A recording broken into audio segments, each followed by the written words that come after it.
setting this up. So I can talk with everybody. I went because prior to going, I was very trapped in my grandparents' apartment, or not apartment, house. But I felt like I needed to get out and do something, and the only thing I spent money on was like meteorites. I had no real path or direction. I figured I should go somewhere. I found this website called EF Ultimate Break. I'm not sponsored by them. I'm not trying to promote their message or anything, but just letting you know that's where I went to. I went last New Year's actually, so we arrived in December 2022 and then flew back in January 2023. I'll go over that in the New Year's parade there in just a minute. And I want to share my experiences because I believe I have something to share for everybody.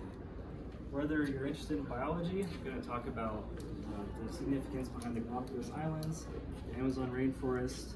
I'm going to talk about all the plant diversity there and all the animal diversity as well. If you're interested in astronomy, there's a lot of cool things to be done at the equator. There's some experiments people claim to do with the Coriolis effect. I'm going to kind of debunk those and show you videos on that as well. They have a museum there, and if you balance an egg on a nail, you get a certificate. This exact same experiment will be reproduced over there. I brought an egg and a nail, so if you want to try it, you absolutely can. And then I also want to share a little bit about the culture shock that I experienced, as well as the culture I started to learn about. Going to a different country for the very first time was very intimidating. There are some people in here that are very into cultural anthropology and are anthropology majors at the moment. So yeah, I want to talk about culture. I also wanted to talk about some things that outdoor enthusiasts would find interesting. As this is SU Outdoors, and I know a lot of the audience is adamant about getting outside, conservation efforts. I also wanted to talk about what the Galápagos is doing and kind of what Ecuador is doing as well. So, to begin, I'm going to go over a little table of contents. Getting to Ecuador was a unique challenge. I had to get up at 2 a.m. and take a flight out of Salt Lake to Georgia and fly down to Ecuador. The widows in Ecuador are a very unique tradition I'll talk about in a second. I also went to Cotopaxi National Park. I don't see anybody wearing Cotopaxi gear, but it is very popular. I'll go over that volcano. The Amazon rainforest, I visited that out of a little town called Pollo. It is just on the edge of the Amazon rainforest in Ecuador. Very, very beautiful. All the pictures in here are my own, unless otherwise specified. And then I'm going to be talking about the equator and the egg experiment that I just showed over there. The equator is unique in a lot of different ways. And if you actually go there, they'll stamp your passport for what latitude 000 stamp.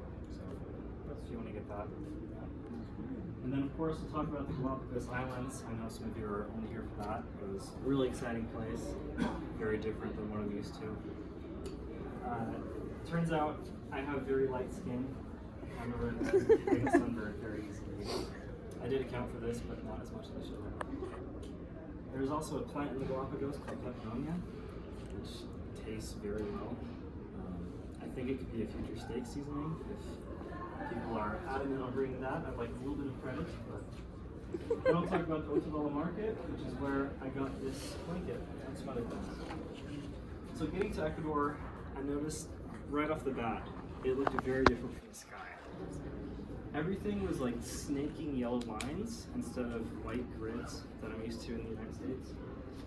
And all of the roads were tile. They weren't, not all the roads, most of the roads were tile in a very traditional sense, I suppose.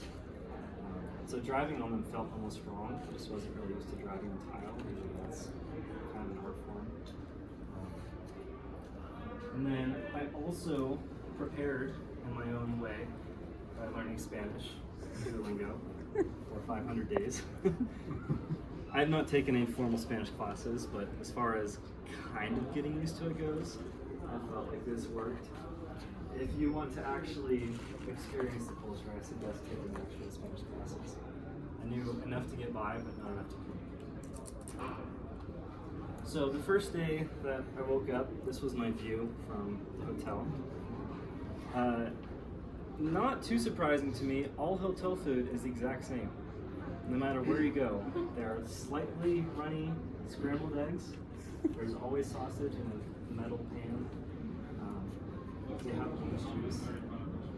No matter where we went, the hotel food is always the exact same. The next thing we did was go chocolate tasting. So I went to this exhibit slash museum slash you get to try this out chocolate place where they pull out all the cacao pods and you get to take the individual bits out and then they show you how they roast them, how they grind them up. It's really interesting. And then there's a taste test at the end and you get to decide which one's your favorite. They gave us 100% dark chocolate. It was awful. It was very bitter. I know a lot of people are fans of dark chocolate, but I do not recommend 100% dark chocolate. The next thing we did was go around the town. We landed in a city called Quito, which is actually the capital of Ecuador. And so this is the view from the middle of the valley. That statue in the middle, we actually went up to. I can't remember the name of the statue, but I'll go over it more in just a second. The view was incredible.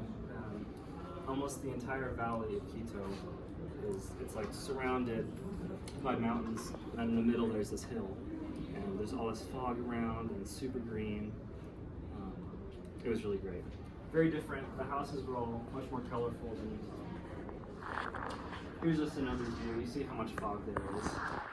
The elevation of Quito, I believe, is 7,000 meters, so much higher than here.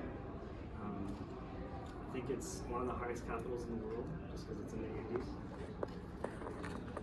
This was the view from that hill. I'm actually in that statue at the moment. You can walk around in it. They have all these different art exhibits and a bunch of culturally significant items.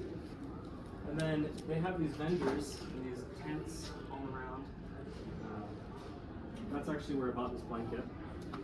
Ecuador uses US currency, so they recommended bringing like 100 singles, and so I did. It was just this wad of singles. Kind of awkward to carry around. I felt rich, but really I wasn't. Yeah. So then we went to the cathedral.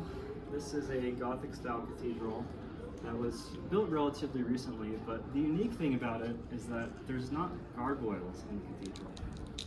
Instead, they're actually native fauna, like the iguana, and I think it is a coyote.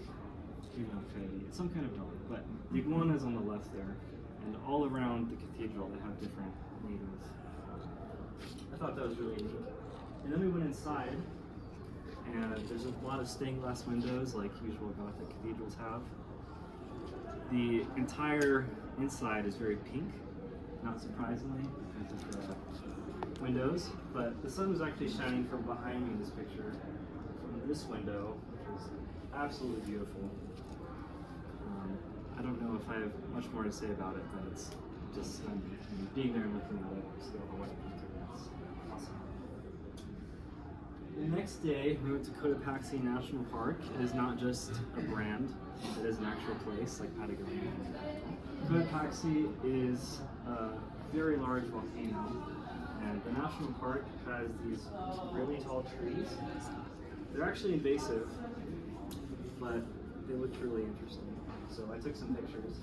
I realized as I was taking this picture that I didn't get the name of the park, so the next picture is me sliding over to get the Cotopaxi sign. It's very blurry, but once we got in the park, we did this hike that went around a lake. Although we couldn't have predicted the weather well, we could have looked at the forecast, but we were there on New Year's Day, and it was very cloudy. Turns out it's cloudy 267 days out of the year, so if you go, it's unlikely. You'll see the Cotopaxi Mountain volcano, unless you plan it for being in the summer. The best month to go is in June. I went as far away from June as possible, so it was super rainy. Here's just some more pictures of mine from the, it's kind of like a basin slash swamp. It's called a tundra, if you're familiar with the tundra Minecraft biome. It's very similar to that. There is a lot of water in the middle, it's super marshy.